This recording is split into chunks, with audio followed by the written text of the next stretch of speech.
A paz do nosso Senhor Jesus Cristo, eu sou Veridiana Costa e estamos aqui hoje para mais um dia de leitura. Senhor Deus e Pai, glorificado e exaltado és o teu santo nome. Muito obrigada, Pai, por mais um dia de vida. Agradeço por sua bênção e por sua proteção. Muito obrigada, Senhor, pelos teus livramentos, Pai.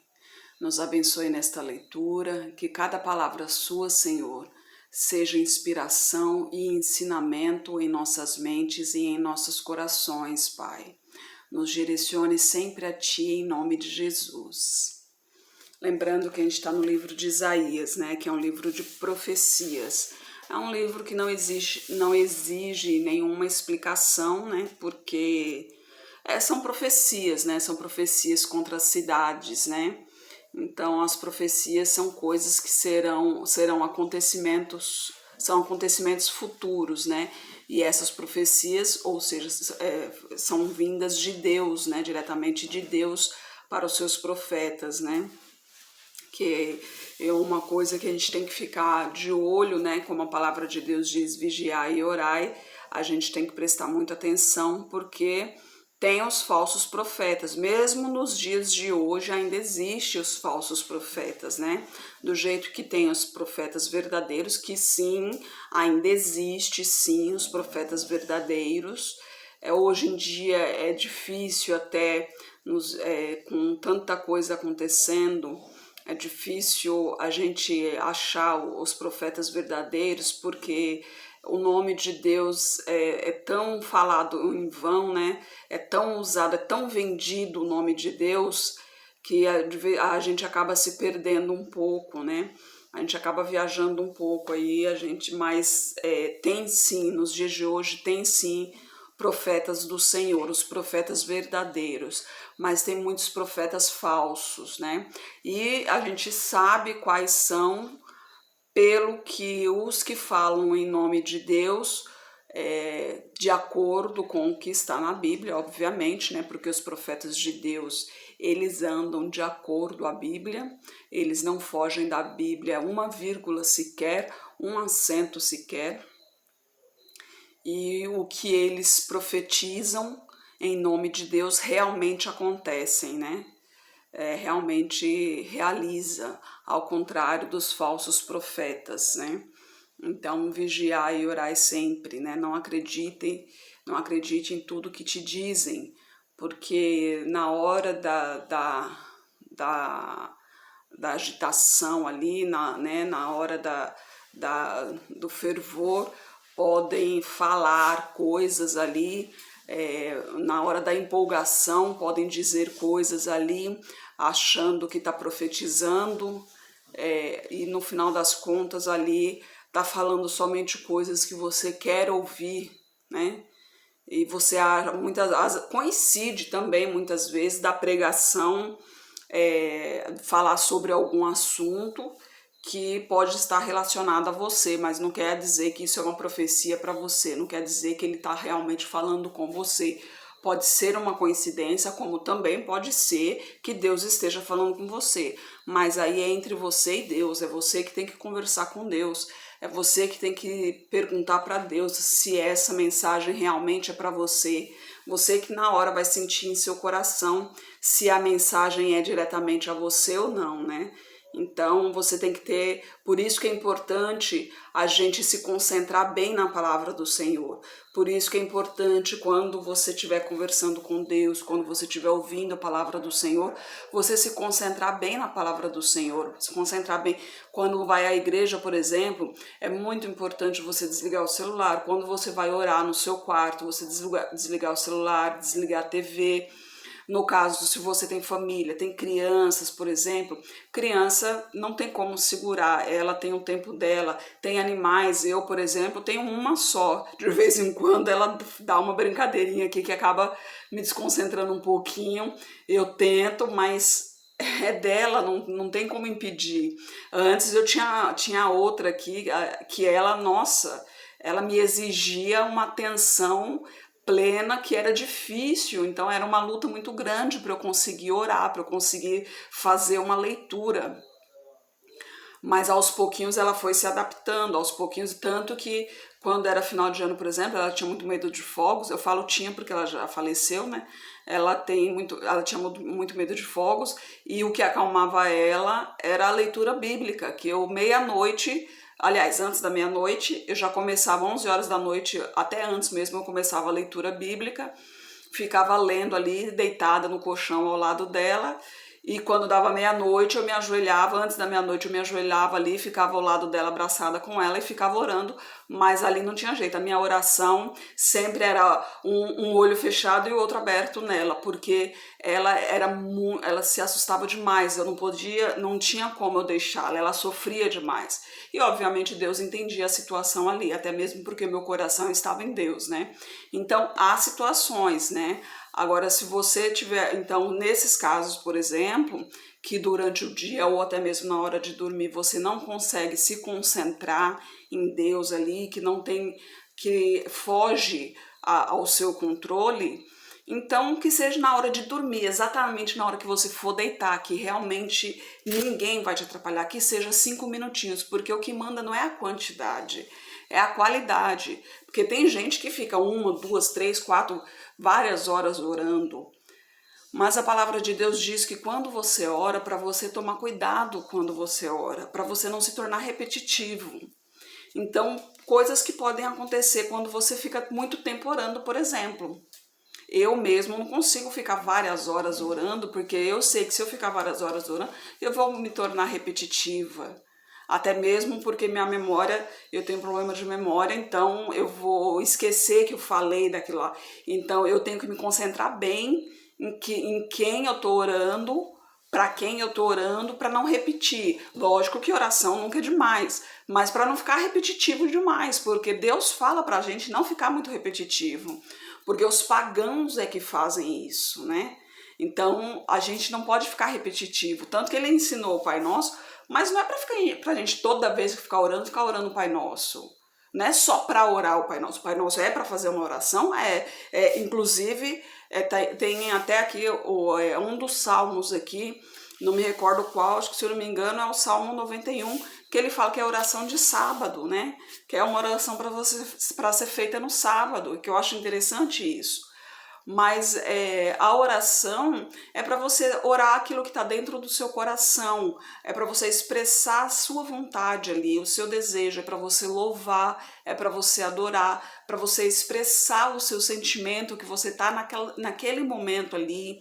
É para você interceder por alguém que está num... Porque muita gente pede oração, você deve sim orar por quem pediu oração, mas também você não pode esquecer de falar para essa pessoa que pediu oração que ela também tem que orar por si.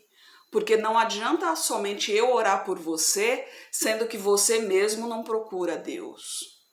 Porque Deus não vai entrar na sua vida simplesmente porque eu estou orando por você. Deus só vai entrar na sua vida se você permitir. A minha oração vai interceder, vai fazer com que ele possa, como se diz assim, amolecer o seu coração, para te fazer ver melhor, vamos dizer assim. Mas ele não vai entrar na sua vida se você não deixar. Então você que tem que abrir o seu coração para ele. Então tudo realmente depende da gente mesmo. A nossa salvação só depende de nós, não depende de ninguém. A nossa salvação depende de nós, porque Deus está dando essa salvação. Ele está ofertando de livre e espontânea vontade, simplesmente por amor a nós. Ele está ofertando, depende da gente receber essa salvação. E essa salvação, qual é o preço dessa salvação? Simplesmente segui-lo.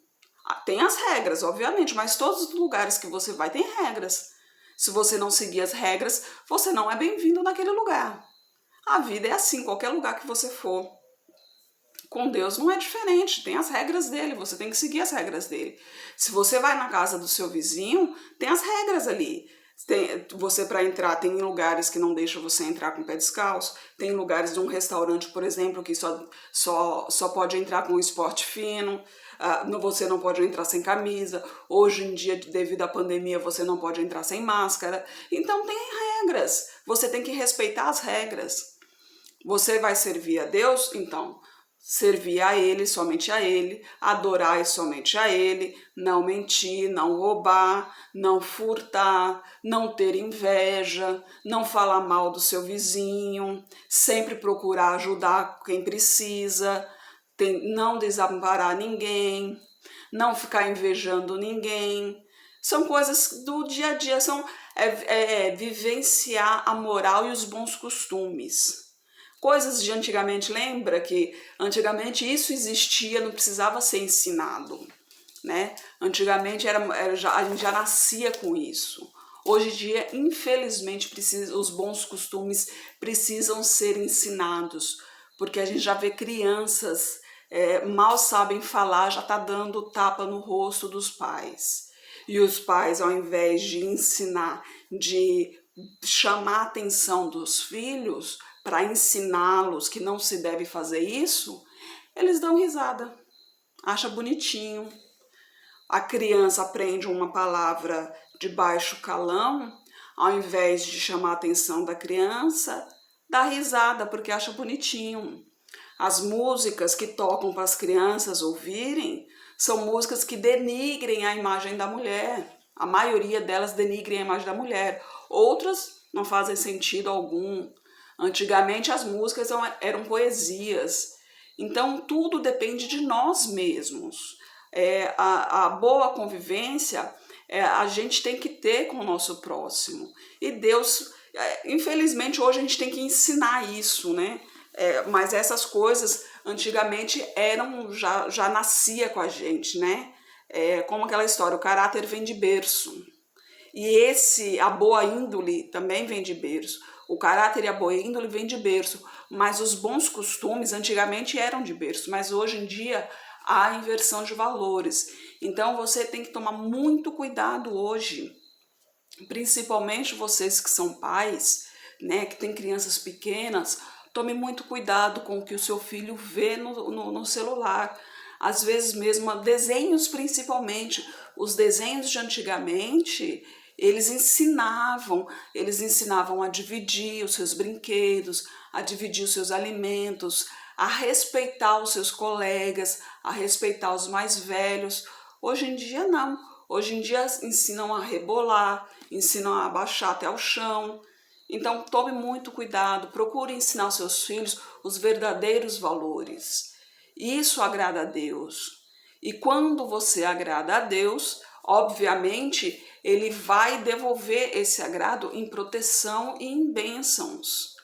Porque Ele vai te abençoar cada vez mais, Ele vai sempre te proteger. E no final da vida, no final, quando tudo isso aqui acabar, quando toda essa porcariada toda acabar, quando toda essa nojeira toda acabar, aí sim vai vir a vida que Ele realmente desejou para nós, para a qual nós fomos criados. Aí sim você vai saber o que realmente é viver. Aí sim, você não vai se preocupar com o que o seu filho vai aprender na rua, porque todos nós seremos realmente iguais, porque o ensinamento será um só, porque é Deus que estará falando conosco. Ele será o cabeça de todos nós. Não terá um aqui, um ali, outro acolá. Não, Ele será o cabeça de todos nós. E a nossa obrigação será somente servi-lo ali, adorá-lo ali. Não precisará trabalhar, não precisará acordar cedo, não precisará ficar preocupado em pagar conta, entendeu? Não terá esse sofrimento, esses percorres do dia a dia. Acabará com tudo isso. Não precisará ter medo com o que seu filho vai aprender na TV, até mesmo porque não vai existir TV.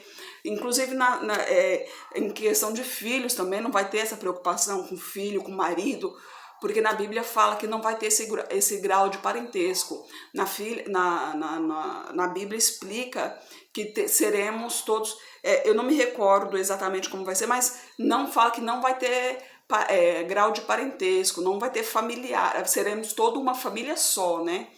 Como todos somos irmãos em Cristo. Então, quando estivermos no paraíso, será isso, todos nós seremos irmãos, né? Não terá marido, esposa, filho, tio, sobrinho, essas coisas não vai ter.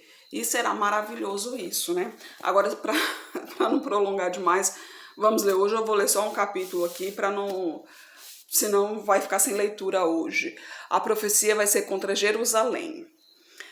Profecia contra o vale da visão. Que tens agora, pois, que com todos os teus subsistes aos telhados? Tu, cheia de clamores, cidade turbulenta, cidade alegre, os teus mortos não foram mortos a espadas, nem morreram na guerra. Todos os teus governadores juntamente fugiram, foram atados pelos arqueiros. Todos que em ti se acharam foram amarrados juntamente e fugiram para longe. Portanto digo, desviai de mim a vista e chorarei amargamente. Não vos canseis mais em consolar-me pela destruição da filha do meu povo, porque dia de alvoroço, de atropelamento e de confusão é este da parte do Senhor Jeová dos Exércitos no vale da visão. Dia de derrubar o muro e de clamar até os montes, porque Elão tomou a aljava, juntamente com carros de homens e cavaleiros, e Quir descobriu os escudos. E os teus mais formosos vales se encherão de carros, e os cavaleiros se colocarão em ordem às portas. E ele tirou a coberta de Judá, e naquele dia olhaste para as armas da casa do bosque. E viste as brechas da cidade de Davi, porquanto já eram muitas, e ajuntastes as águas do tanque debaixo. Também contastes as casas de Jerusalém, e derrubastes as casas para fortalecer os muros. Fizestes também um reservatório entre os dois muros para as águas do tanque velho, porém não olhastes para cima, para aquele que isto tinha feito, nem consideraste o que o formou desde a antiguidade. E o Senhor Deus dos Exércitos chamou naquele dia para chorar e para prantear, para raspar a cabeça e para vestir com pano de saco. Porém, eis aqui gozo e alegria, matam-se bois e degolam-se ovelhas, comem-se carne, bebe-se vinho, e disse: comamos e bebamos, porque amanhã morreremos. Mas o Senhor dos Exércitos revelou-se aos meus ouvidos, dizendo: certamente esta maldade não vos será expiada até que morrais, diz o Senhor Jeová dos Exércitos. Assim diz o Senhor Jeová dos Exércitos: anda e vai ter com este tesoureiro, com Sebna, o mordomo, e diz-lhe: que és que tens aqui, ou a quem tens tu aqui, para que cavasses aqui uma sepultura? Cavando em lugar alto a sua sepultura, e cinzelando na rocha uma morada para ti mesmo? Eis que o Senhor te arrojará violentamente como um homem forte, e de todo te envolverá. Certamente com violência te fará rolar, como se faz rolar uma bola num país espaçoso. Ali morrerás, e ali acabarão os carros da tua glória, o opróbrio da casa do teu Senhor. E demitirei do teu posto, e te arrancarei do teu assento. E será naquele dia que chamarei a meu servo Eliaquim, filho de Ilquias, e vesti-lo-ei da tua túnica, e cingi-lo-ei com o teu cinto.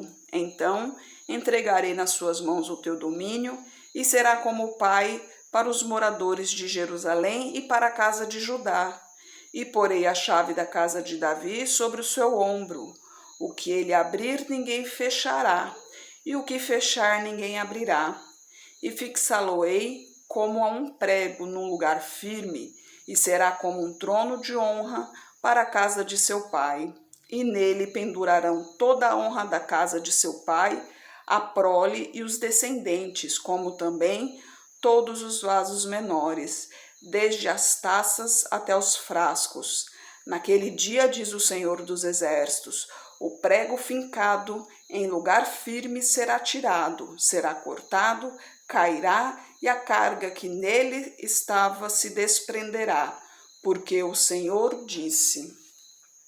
Quando o Senhor fala, se concretiza e ninguém pode mudar, né? Aqui ele planejou tudo, ele colocou Eliaquim e no momento certo ele tirou, né, no momento devido, no momento que ele achou conveniente. Mas aqui, ó, a soberba do rei anterior, a altivez dele caiu por terra, né? Aqui Deus sempre fala muito sobre a soberba, né? Você pode ver, muitos reis caíram por causa de sua soberba e de sua altivez. Então, nisso a gente tem como exemplo, né, que o orgulho é um grande pecado, né? O orgulho é um grande, como se diz assim, é uma grande decepção para o Senhor, né? Afinal de contas, imagine só, né? Jesus Cristo, o próprio Filho unigênito de Deus, que, né, ele veio em carne e ele foi o mais humilde dos homens, né? Então imagine só, ele santo mesmo, literalmente, ele foi o mais humilde dos homens. Imagine nós, réis mortais, ainda se fazer de orgulhoso, né? Imagine a decepção que Deus tem com isso. Mas não vou prolongar muito não, senão o vídeo vai ficar mais longo, vai ficar muito longo. Eu vou deixar só esse capítulo e amanhã a gente continua nos outros capítulos. É que quando a gente começa a conversar, quando a gente começa a falar sobre Deus, a gente não tem noção do tempo, porque é maravilhoso poder falar sobre Deus, poder falar sobre seus ensinamentos, sobre sua direção, principalmente poder falar de como será não, né? Poder imaginar, embora a nossa mente não tenha a capacidade de imaginar como vai ser, mas a gente tenta, né, imaginar como vai ser, viver ao lado dele eternamente, né? A nossa mente não tem capacidade para isso, mas a gente tenta imaginar. E o tempo voa, sempre é assim, quando a gente começa a falar dele, o tempo voa que a gente nem percebe. Mas vamos lá. Senhor Deus e Pai, glorificado e exaltado és o teu santo nome. Muito obrigada, Pai, pela oportunidade de mais uma vez poder ler a tua palavra, Senhor, de poder receber a tua mensagem, Pai. Tu és maravilhoso, Senhor, Tu és magnífico, Pai. Continue nos abençoando, Pai, continue nos direcionando, Senhor. Necessitamos de Ti, de Tua presença, Pai. Perdoa nossos pecados, Senhor. Não permita que nos afastemos de Ti, Senhor. Não somos nada sem Ti, Pai. Eu peço a Ti que esteja com essa pessoa que está orando comigo, manifeste o Teu poder na vida dela, Pai. Purifique-a de todo o mal, Senhor. Tire dela tudo que não lhe pertence, Pai. Toque em sua vida, toque em suas finanças, toque em sua saúde, toque em sua família, toque em seu espírito, Pai. Proteja-a de todo o mal em nome de Jesus, Senhor. Eu peço a Ti por toda a minha parentela, por toda a parentela de meu esposo. Derrama a Tua unção sobre cada um deles, Pai. Manifeste o Teu poder na vida de cada um, Senhor. Proteja-os de todo o mal e traga todos para perto de Ti, Pai. Peço a Ti pelos nossos governantes, pelas nossas autoridades, que os Teus anjos estejam direcionando cada um deles de acordo à Tua vontade, Pai, para que eles lutem pelo povo, Senhor. Peço em especial pela Rússia e pela Ucrânia, Pai, que os Teus anjos estejam ali, Pai, nos governantes dali, daqueles lugares ali, Pai. Que o Teu Espírito esteja rodeando aqueles países, Senhor. Que a paz sobrecaia sobre aqueles países, Pai. Que o Teu bem prevaleça ali, Senhor. Que caia por terra todo o mal, todo o demônio, todo o espírito maligno que esteja ali naqueles países, Pai. Quebra agora todo aquele mal, Senhor.